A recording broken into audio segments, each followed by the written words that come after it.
Good morning. Welcome to NY5. Today is Friday, the 21st of February. I'm Eldrida.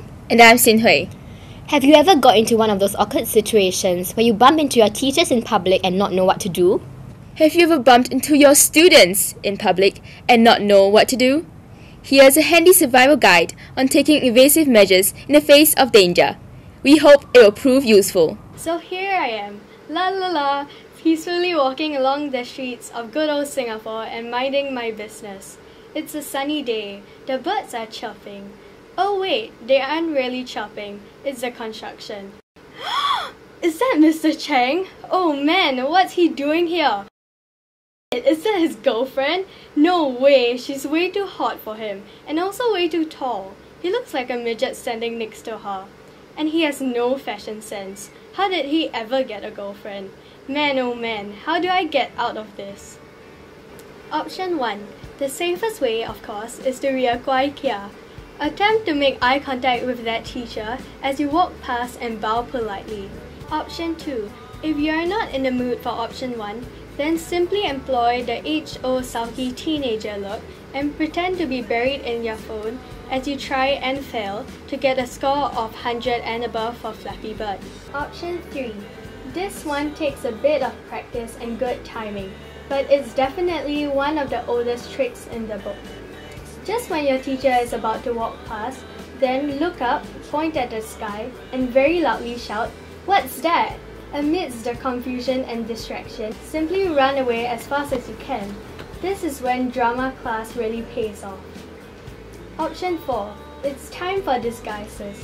Take out your sunglasses, hat, sweater, whatever you can get hold of. You want to blend in into the environment. May it be street smart look or semi-formal, as long as it doesn't scream 14-year-old student who is prim and proper. Look older, look younger, whatever it takes. La la la, just another beautiful day. And it's not a bad time to take my day out for a walk. The trees are green and the birds are chirping. I think that's the birds. Oh no. Wait a second. Who is that dingy looking child over there? God, I hope it's not a Nanyang girl. Oh no, I think I can recognize her face. Yup, definitely a Nanyang girl. I can tell by the way she walks. What a nerd. What is she doing here? I hope she doesn't recognize me. It's gonna ruin my day. Option 1. Oh no, I forgot her name. What is her name? She was in my class. Just keep smiling and smiling until they walk away. Yup, that totally worked. Option 2. Is she pretending not seeing me? I'm pretty sure she saw me. Okay, I'm gonna pretend I'm busy too. Okay, where's my phone? Where's my phone? Damn it. Where's my phone? Option 3. I'm gonna reach deep down into my pocket to dig up the oldest trick in the world. What's that? Works every time.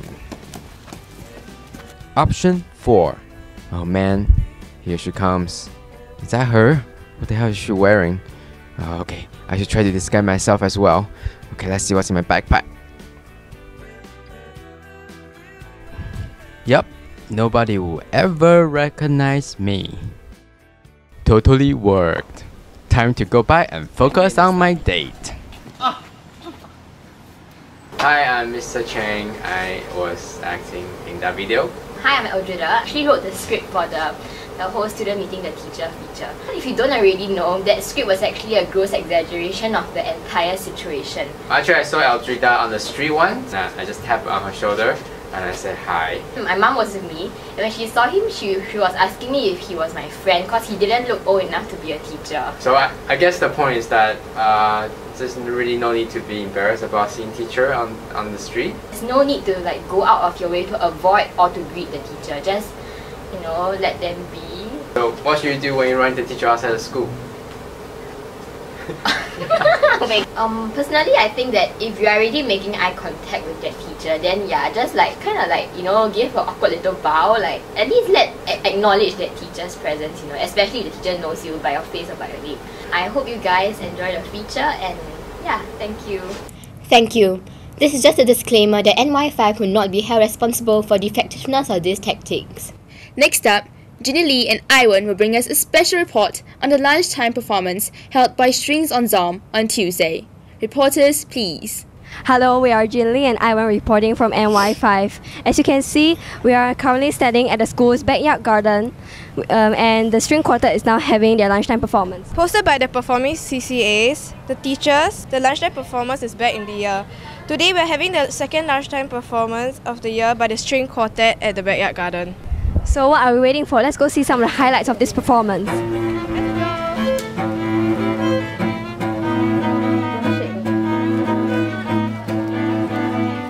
Played Liver Tango. It's an arrangement for string quartet. It's by Piazzolla. It's quite suitable for a quartet because it really intertwines the different melodies as well as has a very nice rhythm and quite relaxed in this kind of backyard garden setting.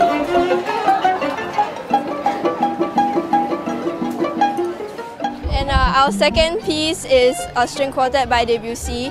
It has this really cool technique of pizzicato which allows us to pluck the strings of our instruments, which we thought would be very unique.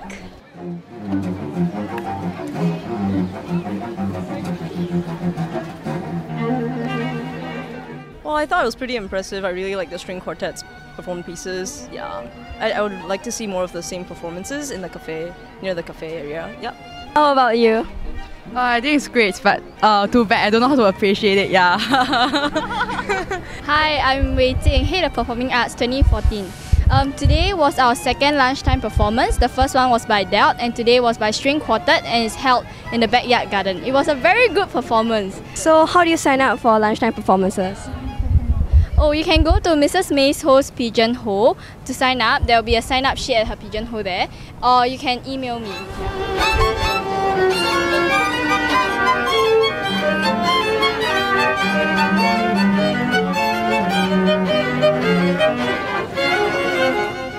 Thank you, String Quartet, for your lovely performance. Remember to check out the next exciting performance next week.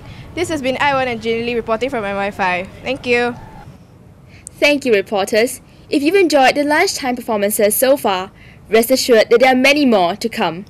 The school will be holding a school mascot competition to redesign our current school mascot, the chubby Nanyang girl featured on Nanyang folders. Let's take a look at this Nanyang girl through the decades. Minister of Japan. Everywhere you turn, the 50s are marked by world-changing events. It was the decade when the world witnessed United States President Truman sign the peace treaty with Japan, officially ending World War II. It was the era that started the baby boomers, seatbelts, and television remote controls. It was also the era when the US Supreme Court ruled segregation as illegal. Rosa Parks refused to give up her seat on the bus, sparking the Montgomery bus boycott. The 1960s was a decade when hundreds of thousands of ordinary Americans gave new life to the nation's democratic ideals. African Americans used sit-ins, freedom rides, and protest marches to fight segregation, poverty, and unemployment. Feminists demanded equal job opportunities and an end to sexual discrimination. By the end of the decade, Neil Armstrong became the first man to land on the moon. Additionally, the 60s was the era of the hippies, peace and love. In the 70s, the world witnessed the invention of the VCR, the breakup of the Beatles, and the height of the youth culture. By decade's end, a new generation of rebels tried to break down the cultural atrophy with an angry, revitalized form of rock and roll known as punk music.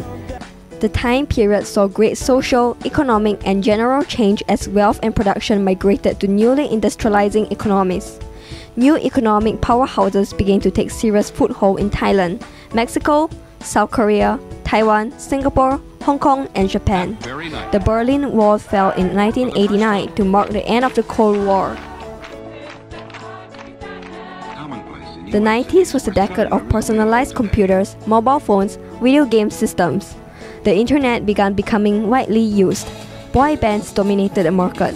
The world witnessed tragedy in Rwandan genocide, sarin gas attack in Tokyo subway, and the Oklahoma City bombing. I've got $10 in my The film Titanic became the biggest movie of all times.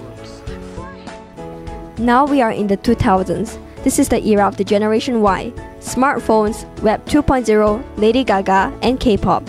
We witnessed the world's economic crisis, the rise of China, fall of World Trade Centers, and the beginning of War on Terror. The 21st century saw Nanyang's growing internationalization efforts. Our Nanyang mascot, Fei Mui, was first designed by our very own student, Miss Wong Seong Yi, back in 2007. The idea of a mascot first evolved during a regional community project in Krabi, Thailand, back in 2006, and Seong Yi was one of the participants in this CIP project. Also, the flower that she holds in her hand is actually the Singapore's national flower, a reflection of the Nanyang girl's readiness to be a respectable member of society and ability to be a good ambassador of Singapore. Moving on, as a global leader in an increasingly complex world, what qualities should the Nanyang mascot possess to represent what we value? The school is hosting a mascot design competition for all Nanyang girls to participate. If you were to design a mascot for your generation, what would it look like? What world or local events shape the look of your generation? Can you come up with a mascot that represents us, students of Nanyang Girls High School? While it must consist of the timeless Nanyang motto of Qing, Shen, Duan, Pu, it must be forward-looking, relevant to the 21st century, modern, and represents an agent of change. How do you want your mascot to look like? The winning entry will subsequently be used for school major events, publicity, and school souvenirs. The winner will receive one big Nanyang bear and $20 art friend voucher. Prizes of one Nanyang keychain and $10 book voucher will be given to 2 other shortlisted entries. Don't miss the chance to create something that is uniquely Nanyang. Take part in the competition. Thank you, illustrators. All the details of the competition will be sent to your school emails. We hope that you'll take part in this competition enthusiastically. And that concludes our show for today. If you have any comments or feedback, check out our Twitter at NY5NYGH and like our Facebook page at facebook.com/NY5NYGH. This has been an NY5 production. I'm Xin Hui. And I'm Eldrida. Thank you and goodbye.